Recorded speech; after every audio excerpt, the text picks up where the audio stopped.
بسم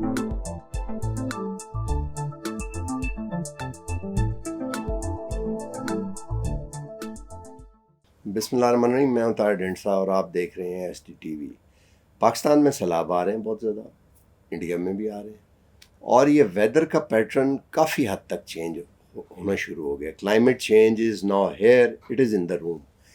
سندھ میں اتنا بڑا ہے، اس کا ابھی تک مداوع نہیں ہوا۔ پہلے کہتے تھے کہ 100 ایئر میں 1 in 100 اور 1000 ایئر فنومینا، 1929 کے جو سیلاب تھے اس کے بارے میں کہتے تھے کہ 1 in 1000 ایئر۔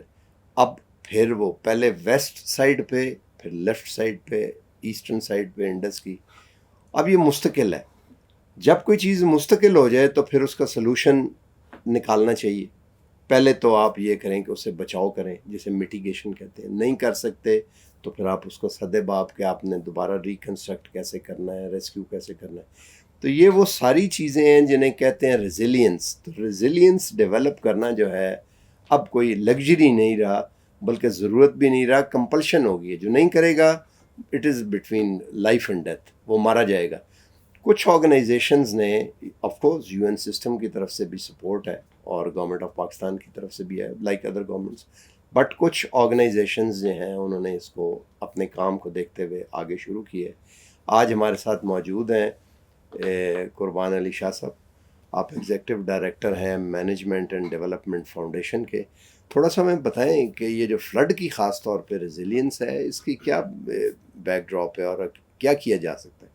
دیکھیے، آپ نے تو بہت اچھے طریقے سے اس کی وضاحت بھی کی کہ اس وقت ہم 2 طرح کے جو چیلنجز ہیں ان کو ہم فیس کر رہے ہیں، کیونکہ ہماری جو ولنریبلٹیز ہیں وہ بھی بڑی ہیں اور ان کے بڑھنے کے بھی بہت سارے وجوہات ہیں، وہ بھی موجود ہیں۔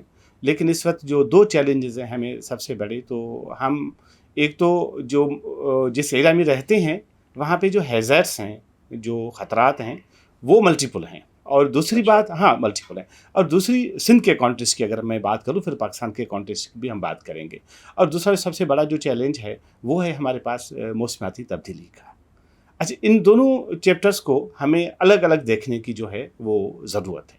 پاکستان کے اندر دیکھیں، پوری دنیا میں اگر موسمیاتی تبدیلی کی بات ہو رہی ہے تو پاکستان کو صرف یہ چیز کہی جاتی ہے کہ آپ ایڈاپٹیشن کی طرف جائیں، اور میٹیگیشن کے اندر بہت کم انویسٹمنٹ ہمارے پاس ہو رہی ہے پاکستان میں۔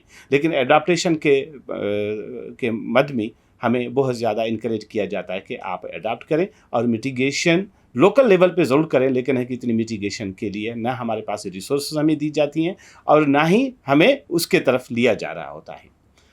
دوسری، سندھ کا جو فینامنا ہے، 2010 کے فلڈس ہم سب کو یاد ہیں، اور میں نے خود ان فلڈس میں کام کیا، اس وقت پورے سندھ کے اندر کام کیا، تو اس نے جو تباہی مچائی تھی، تو اس کے بعد ہم سب یہ سوچ رہے تھے کہ یہاں سے ان فلڈ سے جو ہم سیکھیں گے، تو جو نیکسٹ اگر اس قسم کا کوئی بھی ڈیزاسٹر اگر ہم فورسی کر رہے ہیں تو اس کی جو لاسز ہیں وہ بہت کم ہوں گے، اور ہم ان سے پہلے ہم پریپیئر بھی ہوں گے۔ پریپیئرنس کی جب میں بات کرتا ہوں، صرف میں کسی سول سوسائٹی آرگنائزیشن کی بات نہیں کر رہا، ایک گاؤں کی سطح پہ لوگوں کی بات نہیں کر رہا، لیکن میں سرکاری سطح کی بھی بات کرتا ہوں کہ جو ہمارے سرکاری جو ادارے ہیں تو وہ کتنے پریپیئرڈ ہیں۔ تو ہم اس امید کے ساتھ ضرور تھے کہ وہ بھی بہت زیادہ پریپیئرڈ ہوں گے، اور اس کے جو نقصانات ہیں as compare to the flood 2010 بہت کم ہوں گے، لیکن ایسا نہیں ہوا۔ اور اس مرتبہ جو فلڈس تھے ان کی ایک تو نیچر بھی چینج تھی، کیونکہ ہائی رین فال ہوا، ٹورینشل رین فال ہوا، اور ہر جگہ پہ پانی تھا سندھ کے اندر۔ لیکن 2010 کے جو فلڈس تھے وہ فلیش فلڈس تھے، وہ ریورائن فلڈس تھے، تو اس میں یہ تھا کہ پانی ایک طرف سے آیا اور بہہ کے چلا گیا، لیکن وہاں پہ ہمیں ڈرائی لینڈ بہت زیادہ ملی تھی، جہاں پہ ہم نے آئی ڈی پیز کو، لوگوں کو سیٹل بھی کیا، اور جو عام درخت کے راستے تھے وہ بھی کھلے ہوئے تھے، کمیونیکیشن کے چینل بھی کھلے تھے، سپلائی چین بھی مکمل طور پہ جو ہے وہ ایکٹیو تھی۔ لیکن اس مرتبہ ایسا نہیں ہوا، کیونکہ ٹورینشل رین تھے اور پوری سندھ کے اندر تھے، اور اس کے ساتھ ساتھ پھر جو بریچز ہوئے ہیں وہ کینالز کے اندر یا اور جو ڈرینیج چینلز ہیں ان کے اندر، تو ان لوگوں نے ایک اور تباہی جو ہے وہ مچائی ہے۔ اس میں 2-3 طرح کی ہمیں ایک تو ہم سے جو کچھ چیزیں رہ گئی، وہ سب سے بڑا جو کام ہے جو رہ جاتا ہے وہ ہوتا ہے ارلی وارننگ کا، کہ ہم پہلے سے جو اطلاع دیتے ہیں، اچھا وہ اطلاع صرف یہ دیتے ہیں کہ بارش آ رہی ہے، ہم لوگوں کو نہیں بتاتے کہ یہ بارش کتنے دن کے لیے آ رہی ہے اور کن کن علاقوں میں کتنا پانی کھڑا ہو سکتا ہے، میگنیچیوڈ کیا ہوگا اور اس کے اثرات اور نقصانات کیا کیا ہوں گے. تو اس وقت کی ضرورت ہے کہ ہماری ارلی وارننگ جو ہے نا وہ امپیکٹ بیسڈ ارلی وارننگ ہو.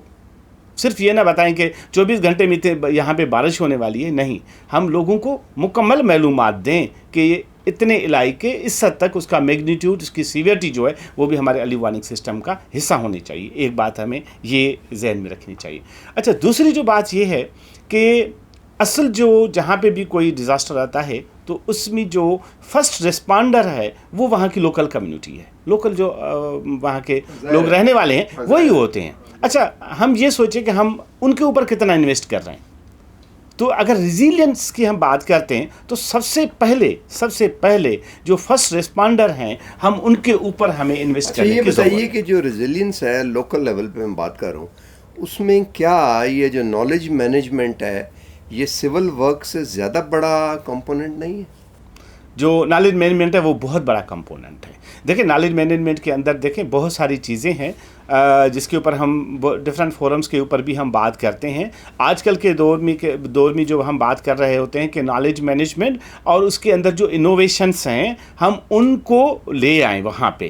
انفراسٹرکچر جو چینجز ہیں یا جو اس کے اندر امپرومنٹس ہیں یا جو ڈیولپمنٹ ہے وہ بھی بہت امپارٹنٹ ہے، لیکن جو نالج مینجمنٹ ہے، نالج ڈسیمینیشنس ہیں اور جو انوویشنس ہیں ان کو وہاں تک لے جانا وہ بہت امپارٹنٹ ہے. اس کے بغیر ہم ریزیلینس کو ہم انشور کبھی بھی نہیں کر سکتے.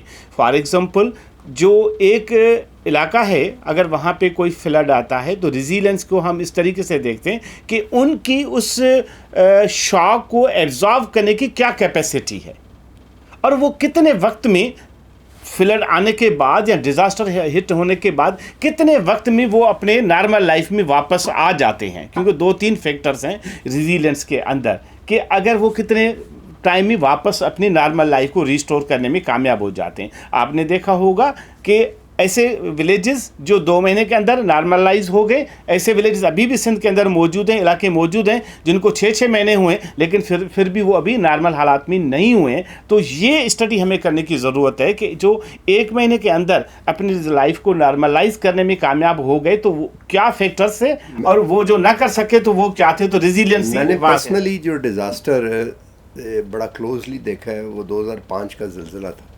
میں کسی بڑے آرگنائزیشن کے لیے انٹرنیشنل کے لیے میں کام کر رہا تھا اور ڈاکومنٹریز وغیرہ اور یہ تو اس میں تو ایک بہت بڑے اسکیل کا ایک پلان جو ہے وہ ایکسیکیوٹ کیا گیا.